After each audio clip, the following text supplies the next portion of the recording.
I'm a park ranger and off the books I have to deal with something terrible. Something mauled a kid. I don't know what it was, still don't to be honest with you. What I do know is I'll be dealing with this until the day I die. I got the call a few months ago in the fall. I'm a park ranger and while the brighter side of the job has you talking to happy families, helping send the wildlife back to areas safe from harm, there's a lot to this career that can take a toll on you. This was one of them.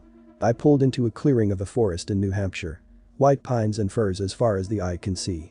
Autumn made the hue of leaves turn to a carnival of colors as red maples glowed in the sunlight of midday. It was walks like these that made me take this job in the first place. I even wanted to be a park ranger when I was a child. Back when I thought all you did was get lost in the woods, hanging out with bears stealing baskets. It had a way of making you forget it all, taking in the view. Almost made forget what I was heading towards. The crime scene was at the end of a rocky ravine. Trickles of water spattered on the floor, a backdrop to the poor kid covered in a bloody tarp. I'll spare you the details, but I saw the photos sent for the report. Even saw the boy myself. It was awful. Whatever did this eat its fair share. Everything not consumed came in tears with ill intent, scattering his remains around the woods. The animal must have taken its time shredding him to pieces. If there is a God, I hope that boy died quickly. The more I read from the coroner's report, however, the less I think it's likely. The parents were there to identify the body. The mother's scream seeing her child like this could be heard for miles. It sounded like gutting her alive was preferable to the pain she suffered now. Ugly crying with snot dripping as a dutiful husband stood by. Him using whatever strength he had left to hold her up, back from grabbing the pieces of her boy. Federal officers came in to assist us. All of us there were doing the best we could to ignore her screams of agony and get to work. Photos, collecting evidence and the like. Believe it or not, people think we don't care. Unfortunately, most of us do. I even know how easy it would be for it to be your nephew or brother in that spot. Seeing his face ripped on the floor, it can keep you up at night. That doesn't matter though. The parents crying would be far more distraught if they saw you weeping too. So you bite your lip, smoke, have a quick cry in the car when no one's looking. Otherwise, you just get back to work. In the middle of the commotion, I saw my old boss. He's an older man, stone-cut face from the wind over years of hiking. A stocky build with broad shoulders, yet held by the hunched curving spine of a man who could say he was too old for this. The potbelly earned from long hours looking over files at the local diner hung over his trousers. Longer hours were spent drinking a fifth in his car to keep the nightmares away. He looked over the scene with that gravelly face deep in thought. O'Connell. I waved him down, stepping around the photographers and family to reach him. Jameson, good to see you. He gave me a nod and turned away from the scene. I followed after as it was clear he had something to tell me, away from the mourning couple nearby. There was something to show me as well. He pulled a manila folder from his wool-lined jacket and handed it to me. Looks like you're moving up in the world, this your jurisdiction now? Yep, just moved me over to Hillsboro. What are you doing over here, I thought you worked back in Concord? I took the folder from his hand. I had a hunch of what was in it and I wasn't looking until he asked me to. I do. A long time ago this was where I started. Back when you could have a beer at lunch and nobody would bat an eye. I got a call about the situation and knew I had to come. This isn't the first time a kid been taken. I opened the folder and sure enough there it was. Black and white photos of missing children in the woods. Ripped to pieces, entrails strung among the trees. Viscera which even in the faded ink was enough to make you sick. My old boss continued. We've taken trips to find it. No one's gotten a confirmed side of the thing, let alone a kill. Sent 30 men, 50 yards apart with enough ammo to put down an elephant. All we got was 2 casualties and a scream that still gives me nightmares. The old folks thought it was some kind of demon. A curse on the white man for what our ancestors did to the natives when he sent them on the trails of tears. Can't say I blame them. I've seen how they live out west. We shipped blankets full of smallpox and slaughter, they send a monster in return. You sound like you believe it. I tried to joke, yet any humor fell flat on the stone face that glared with a knowing tired. He stepped closer, pointing at the photos, staring into my soul unblinking. I had to bury those children. Put on the rubber gloves to pick up the bits. Parents didn't have the stomach for it and couldn't afford a coffin. The fear in those dead eyes haunt me in my dreams. Now if you don't want to do the same, here's what I recommend. He gave me a list of instructions, the mother sobbing behind us now turning to an exhausted whimper. My pickup drove deep in the woods in wake of a setting sun. The camper shell and some tie downs kept the load I was hauling, as even then it bounced while I drove down the beaten trail. The farther I went the less it looked like a road at all. First it was a lane, then it was a footpath, then there was none at all. I hopped out of my vehicle as the sky turned from crimson to a cool blue. The last vestiges of light shimmering in the trees. I thought I was lost despite following his directions with certainty. 50 miles off the highway you follow the runner's trail. When it ends, take a look around. If the woods are ready for you, they'll make room. I didn't know what he was talking about. Anyone else would have written him off as a loon. He trained me well, however. Back when I was fresh out of high school kicking myself over a girl. He showed me the trails, taught me all the rules, even showed me how to shoot. My father died in the desert back in Iraq. This old man was closest thing to a dad I had. All in all, I owed him a little faith. I looked back at the gifts he left in my front seat. A pack of smokes and a flask with a small note unfolded. Reading it over again, I felt the mix of pride and pity emanating from his words. I'd go with you, kid, but I'm too old. Seen too many corpses of my own. Just do exactly as I told you and you'll be alright. Help yourself to these when you're done. Congratulations, kid, you're going to need them. I looked around, playing with the pack of smokes. I flipped the lucky cigarette upside down like my uncle showed me when I was young. Third from the left. We all know smoking is terrible for you. Even so, it's funny the things those old men leave to those behind them. I looked up, just about to head back thinking this was for nothing.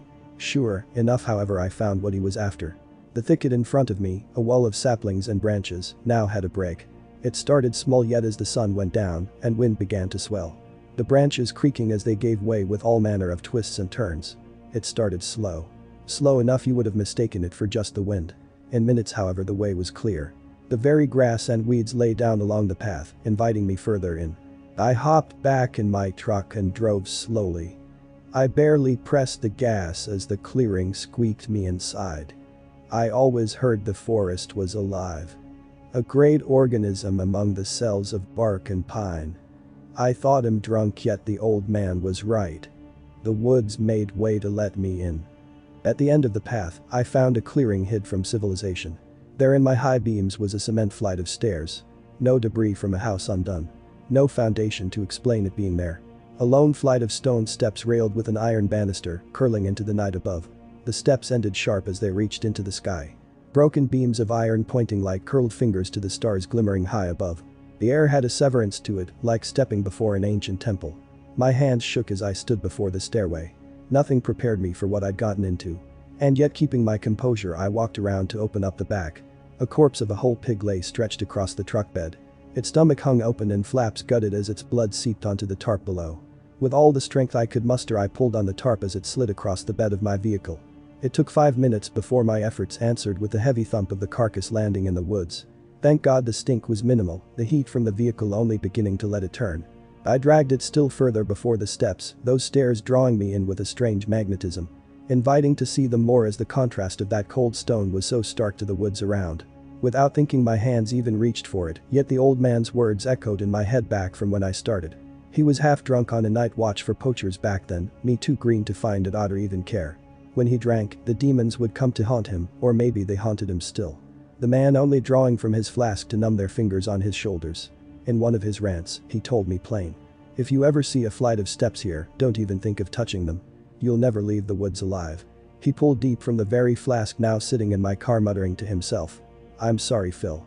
I shouldn't have left you there to die. I never questioned it then. Now I saw everything with a cold certainty. I snapped back to my senses, pulling my hand away. I climbed in my truck, headlights glaring over the pig carcass before stairs that felt more like an ancient altar. I should have left like I was told. Leave the pig in front and don't come back till winter. Those were my instructions. That dead kid was still inside my mind, however. The sad look in my friend's face as remorse weighed on his soul. I wanted to give those parents peace, every one of them. My hands gripped firm the weight of a cold iron. A black and gold revolver, with caliber large enough to kill a bear. I waited for that predator to snap at my bait, sure I was the one to put him down. I turned off my engine, quite to lure him in. For an hour I rolled my thumb along the chamber of that gun. Waiting for the revenge I would take for all the murders it left behind. So sure that I would be their avenger. Certain that my act was one of justice and not of pride. It's funny, I only ever shot that thing at cans. The loudest scream I ever heard shattered the glass around me. My alarm blared, filling those woods with the chaos that ensued. I screamed, covered in the broken bits of my windshield, but I did not run away. I did not cry or cower. Terrified still, my actions were that of pure adrenaline. Stepping out of the safety of my vehicle, I screamed into the night, raising my firearm, blind and deaf to all that ensued. I had no idea where it came from, yet I fired that pistol in those woods. Again. And again. Smoke from the burning powder filled my nostrils. Flash from a hot barrel blinding as echo and recoil had me stumble. My ears rang as the blasts mixed with the siren now behind me. I fired until my chamber went dry, and that was when it hit me. I turned to see an open hand of black across my face. Its claw whispered like smoke in shadow. Its color making even the night around us look bright in its comparison. The heavy thump of its strike knocked me down, as though I'd been a child. My skull cracked against the ground and all went black around me. When I awoke, there was blood across my eyes. Everything hurt as the world spun in my concussion. I reached for my face out of instinct as its painful sting awoke me. My fingers felt wet meat, dripping with crusted blood. I sat up, unsure why I could not see. One eye was full of haze and other eye could not open. It wasn't long till I discovered I had no eye at all. The carcass was gone. Whatever that thing was had spared me, yet did not leave me unharmed. A warning to remember my hubris came in the surgery room, hours after crawling into my ride, finding my way home. 4 long fingers on an open claw cut across the left side of my face. The index took my eye as its smallest left a scar across my neck. The last missing the vein that surely would have killed me. Forever I will be ugly. The scars from the flesh tore, unable to heal, little more than the 4 canyon scrapes, grinning like a Glasgow smile. I still work. Still walk through those woods. Still even make that drive once every season to that forbidden staircase. Dragging a pig or deer sometimes onto the dead grass that lay before it. Now I treat the place with the reverence it deserves. Leaving whatever roams these woods to its eternity. Ever since, there hasn't been a single mauling. Just as there wasn't one in the years before. Some might call it sacrifice. Some ritual to appease an ancient god. Me, I don't know what to think. I just don't want to see any more dead kids.